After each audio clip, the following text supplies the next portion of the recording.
اس کے بعد جس کنسنسس پہ آپ پہنچے اس کے بعد یہ ہم اپنے معزز جو جج صاحبان ہیں ان کے سامنے لے کے جائیں. اس کو ریویو میں لے کے جانا ہے. اس کو کون سا طریقہ اختیار کرنا ہے یہ لا کا اسٹوڈنٹ بھی جانتا ہے, جج بھی جانتے ہیں, سارے جانتے ہیں.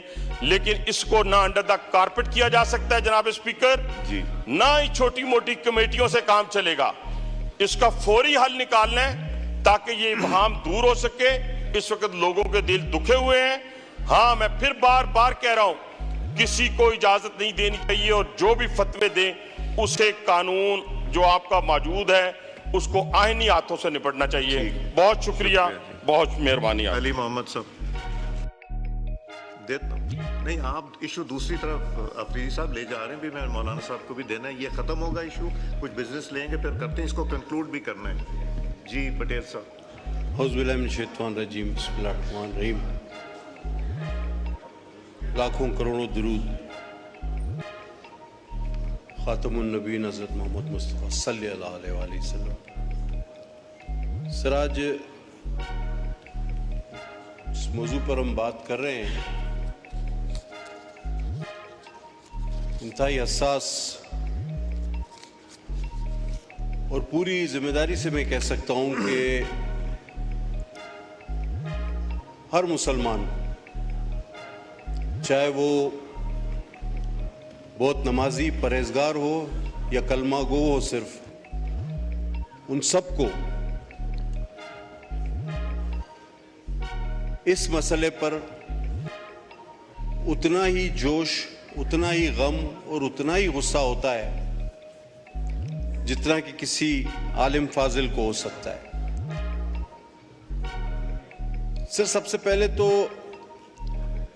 یہ بات بتا دی جائے کہ دیکھیں, اگر کسی کو سزا دینے کا حق نہیں ہے, اور یہ بات ٹھیک ہے, تو کسی کو ایسے فیصلے دینے کا حق بھی نہیں ہے کہ لوگ خود سزائیں دینے پہ تیار ہو جائیں. یہ آپ بھی جانتے ہیں, میں بھی جانتا ہوں, یہ ایوان بھی جانتا ہے کہ کچھ ایسی چیزیں ہیں جن پر ہم اپنے جذبات پر قابو نہیں رکھ پاتے, اور یہ مسئلہ اس میں سر فہرست ہے. اگر جو اصل مسئلہ ہے ہم اس کی طرف دیکھیں اور اس پر بات کریں, تو میں مجھ سے پہلے جو خطیب تھے ان سے بالخصوص اور بالعموم پورے ہاؤس سے یہ بات کہنا چاہوں گا کہ دراصل فتنہ کہاں ہے. فتنہ ہیومن رائٹس کے نام پر, انسانی حقوق کے نام پر مغرب سے پھیلایا جاتا ہے.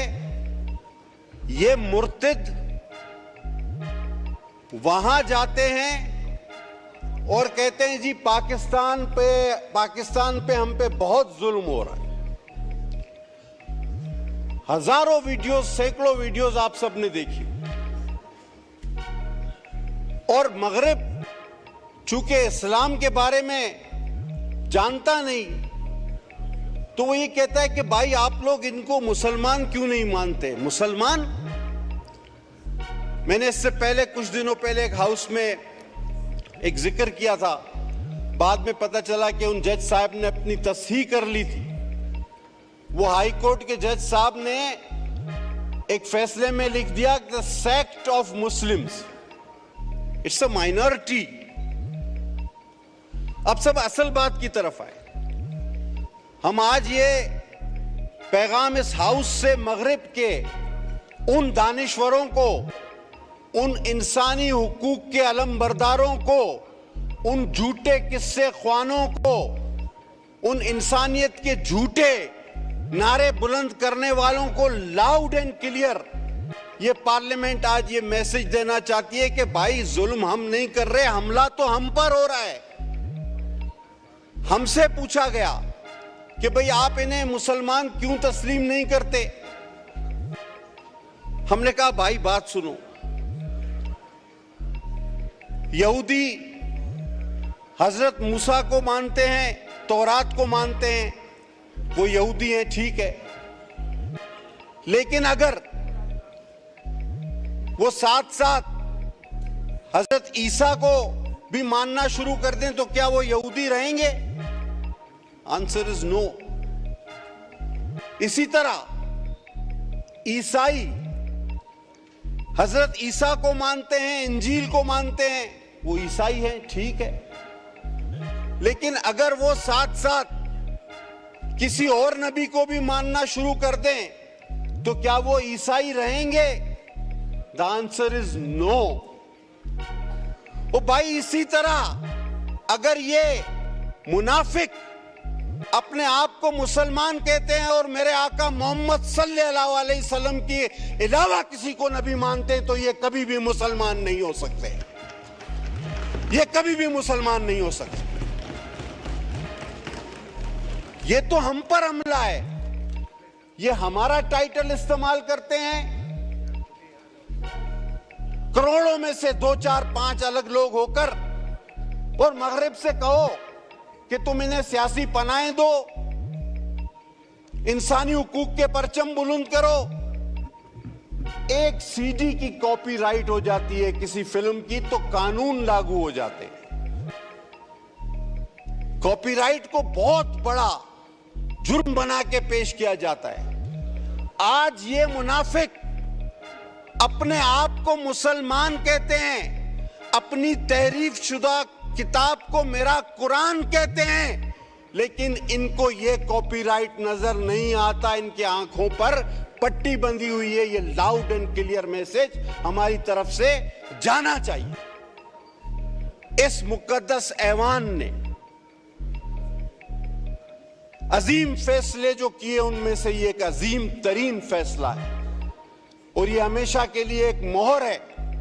میں سمجھتا ہوں جب تک ایک بھی مسلمان باقی ہے، ایک بھی کلمہ گو باقی ہے، ہرگز نہیں ہماری لاشوں پر سے یہ کام کبھی بھی نہ ڈسکس میں لائے۔ میں تو ہمیشہ کہتا ہوں اس کو آپ ڈسکس میں ہی نہ لائیں، یہ ختم شدہ چیپٹر ہے، یہ کلوز ہے، اس پر مہر لگ چکی ہے۔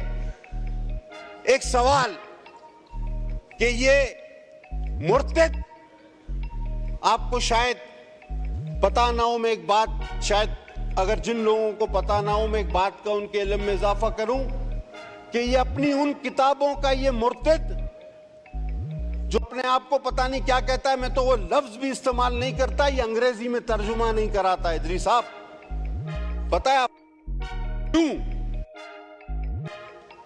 بہت کم لوگوں کو پتا ہے کہ یہ اپنی جو اس کی مرزا مرتد کی لکھی ہوئی کتابیں ہیں اس کا انگریزی میں ترجمہ نہیں کراتے، کیونکہ نعوذ باللہ نعوذ باللہ نعوذ باللہ میں دوہرا نہیں سکتا جو اس مرتد نے ان کتابوں میں دیگر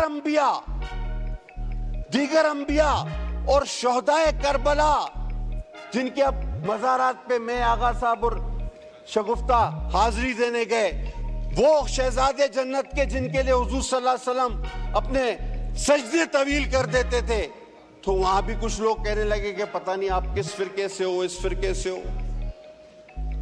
فتوے نہ دیں، لیکن میں چاہتا ہوں ایسا ماحول بھی پیدا نہ کریں کہ ہم مسلمانوں کی سب سے بڑی دولت ہمارا ایمان اور آقا نامدار خاتم النبیین پر ایمان ہے، وہ خاتم النبیین ہے حضرت محمد مصطفیٰ صلی اللہ علیہ وسلم، آخری نبی تھے، ہیں اور رہیں گے جب تک بھی ایک مسلمان باقی ہے، اس کی سانس میں سانس باقی ہے۔ نہ اس مسئلے کو چھیڑا جائے، نہ اس موضوع کو چھیڑا جائے۔ اگر پھر خون خرابہ ہوا، لاء منسٹر صاحب آپ نے بہت اچھی بات کی، لیکن ساتھ ساتھ ان ججوں کو بتائیں کہ یہ فتنہ تم پیدا کر رہے ہو، ایسے فیصلے دے کے ہم نہیں۔ یہ فتنے نہیں ہونے چاہیے، یہاں تک تو میں آپ کے ساتھ ہوں، لیکن فتنہ پیدا کرنے والے کو